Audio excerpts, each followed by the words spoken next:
నెట్టేశారు.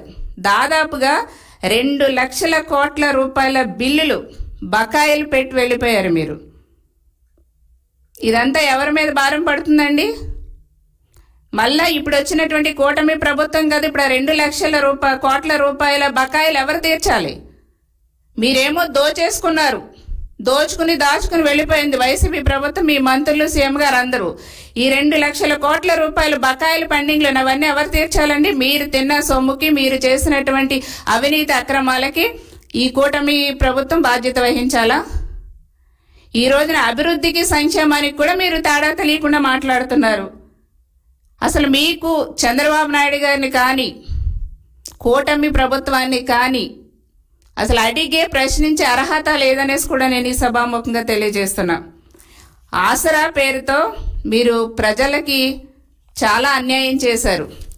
అదేవిధంగా చేయితో అంటూ చేతివాటం చూపించారు మీరు ప్రజలకి. మీరు ఒక్కటే అండి చేసింది, ప్రజలకి ఎంత అన్యాయం చేశారు. మీరు ఎన్ని హామీలు ఇచ్చారు?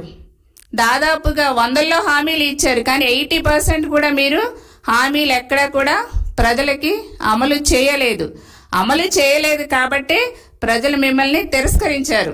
ముఖ్యంగా వైసీపీ ప్రభుత్వంలో మహిళలకి ఎక్కడా రక్షణ లేకుండా పోయింది. ఒక డ్రగ్స్ గాని, గంజాయి గాని, మాదక ద్రవ్యాలకి కేర్ ఆఫ్ అడ్రస్ గా ఆ రోజున వైసీపీ ప్రభుత్వంలో రాష్ట్రాన్ని దిగజారు చేశారు మీరు.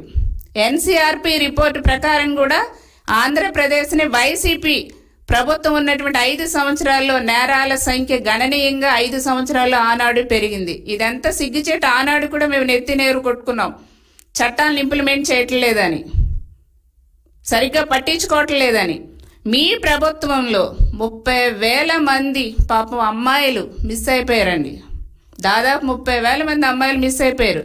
ఆ కుటుంబాల యొక్క బాధకు ఎవరండి బాధ్యులు?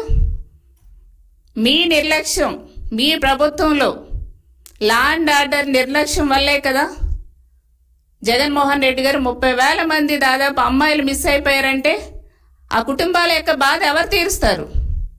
అసలు ఏనాడైనా పట్టించుకున్నారా? ఈ రోజున చంద్రన్న అంటే మహిళలకు ఒక ధైర్యం, చంద్రన్న అంటే మహిళలకు ఒక భరోసా. చంద్రబాబు నాయుడు గారు మాట ఇచ్చారంటే నిలబెట్టుకుంటారు.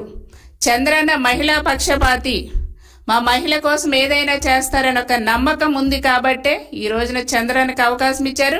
డెఫినెట్ గా మిస్ అయినటువంటి అమ్మాయిలందరినీ కూడా మేము చట్టం ద్వారా మేమన్నీ కూడా కనుక్కొని వాళ్ళందరినీ కూడా తల్లిదండ్రులకి అప్పగించే బాధ్యత మాక్సిమం మా ప్రభుత్వం తీసుకుంటుంది.